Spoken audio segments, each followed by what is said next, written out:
How to change Bitlocker recovery key in window 11. So I will show you the perfect process. Okay, so come to the window and at the start button right click on it and go to the systems. Okay, so under the system about just scroll down and you can see this Bitlocker option, just click on it.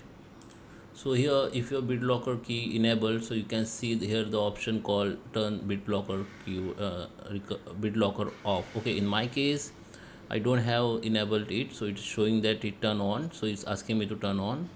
But if in your device, if your Bitlocker recovery key already enabled, then you can see here option turn off your recovery key. Okay, Bitlocker. Okay, so you need to turn on it, turn off it. You need to turn off that Bitlocker.